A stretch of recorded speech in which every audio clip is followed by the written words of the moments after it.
water sign, Cancer, Pisces, and Scorpio, kumusta po kayong lahat? Okay, so water sign, maraming salamat po sa walang sawang pagsubaybay sa ating mga reading. And kung ikaw ay bago pa lang sa ating channel, mag-subscribe na po kayo and i-click mo na rin yung ating notification bell para lagi kang updated sa ating mga bagong upload, okay? So water sign, tignan natin gabay kapalaran. Okay, timeless naman guys itong reading natin. Meron tayong, wow, High Priestess sa mga water sign. Masaya ka sa mga nakikita mo, nasasaksihan mo, nalalaman mo, or pwedeng sa mga nababalitaan mo. Okay? And yung iba sa inyo guys, pwedeng mas gumagaan na yung pakiramdam mo ngayon. Ayan, sa mga nakikita mo, natutuwa ka. So, kahit papano guys, nahihil ka na no, sa mga negativity na nafe-feel mo nitong mga nakaraan. So, ngayon guys, mas masaya ka na, mas nakakangiti ka na, water sign. Okay, napakagaan na ng energy ng mga water sign and sobrang kalmado. Meron tayong 5 of Cups. May mga bugnutin pa rin dito guys, no? Ayan, meron ka pa rin may encounter na isang taong napakabugnutin, mainitin ang ulo, hindi maganda ang mga sinasabi, puro negative, nakaka-stress. 5 of Cups, feeling ko may ano dito guys, pagsisisi, mas nape-pressure ngayon tong taong to. Kung kakonect mo to, no, mas nape-pressure siya ngayon sa kung anong buhay meron siya ngayon. Feeling niya mas komplikado yung sitwasyon niya. Ganyan. Tingnan pa natin. Meron tayong 3 of Pentacles. Collaboration to guys. So, may nakaka-appreciate din sa mga water sign, no? Yung mga sacrifice na ginawa mo, tulong na nagawa mo sa kanila, and yung pag-aasikaso, pagmamahal na ibinigay mo siguro sa kanila, mas na-appreciate nila yan water sign ngayon, okay? Nandun kasi sa point na dati hindi nila nakakita yung sacrifice nyo para sa kanila kasi pwedeng ang taas na ng ambisyon nitong taong to. Pero sa pinapakita sa akin guys, ngayon nagkakaroon siya ng matinding regret kasi talagang pinagsisihan niya yung mga nangyari sa buhay niya. Or pwedeng ikaw to, baka may pagsisisi ka sa mga nagawa mo, piling mo maling hakbang yung mga nagawa mo sa buhay mo ngayon. So, 3 of Pentacles guys, parang kailangan ng katuwang ng mga water sign. Nai-stress ba kayo ngayon sa kung anong meron kayo ngayon? Okay? Tignan pa natin guys, marami rin tinutulungan ng mga water sign guys, no? 3 of Pentacles, so. Marami kayong tinutulungan. Feeling ko nga marami rin kayong sinacrifice. Tignan pa natin guys. Meron tayong 8 of Wands. Okay. So, yung iba sa inyo guys, hot and cold yung nakakita kong energy nyo dito sa taong to. Or pwedeng siya, no? Kung sa love life to guys, nakikita ko, hindi kayo masyado nag-work. Kasi parang lagi na lang mali mo yung nakikita nitong taong to. Then, parang hot and cold yung relationship guys. Ang hirap i-work out. Okay? Tignan pa natin guys.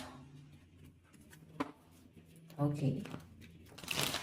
Ano tong the High Priestess?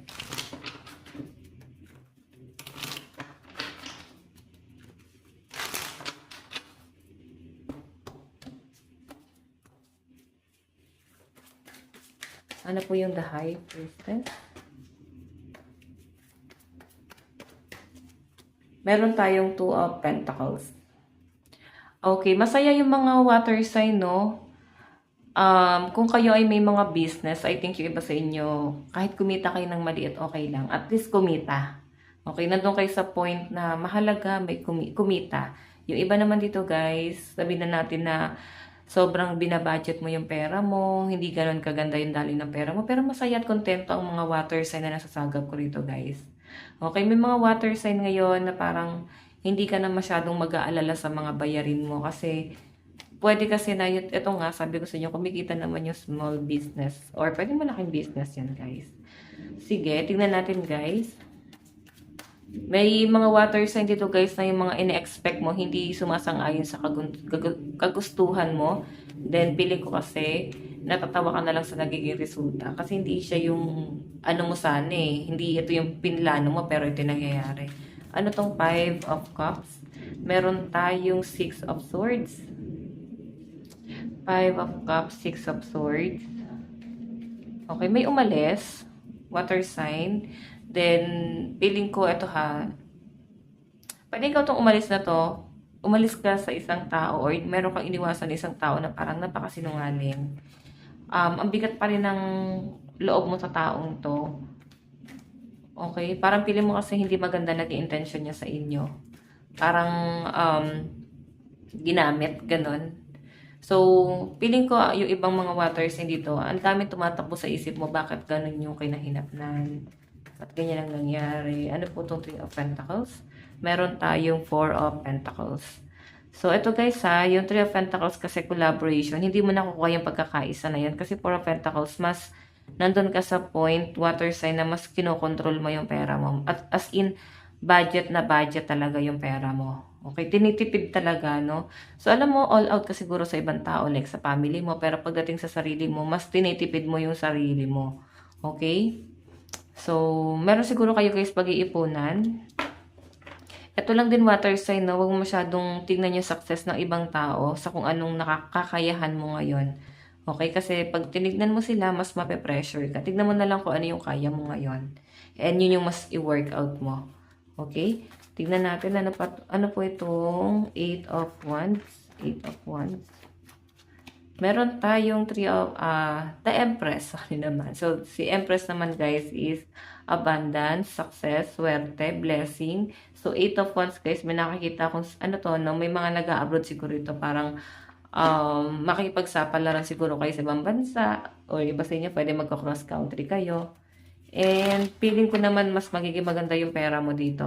Yun nga lang guys, expect mo na rin dahil sa pag-apply mo at bago pa lang, talagang hindi ganun ka ayos yung pera. So parang kailangan nyo siya guys, kontrolin muna. Okay? Tignan natin. Ano itong magiging advice ni water sign? Meron tayong detoxify. Okay, so I think kailangan muna ng mga water sign mag-me time, mag-refresh, mag-travel para at least 'di ba, maalis sa isip mo yung mga negativity na nangyari sa inyo, mga mabibigat na iniisip mo. So, ma-release mo na siya. Okay, so water sign, ito lang naman po ang inyong reading. Maraming salamat po.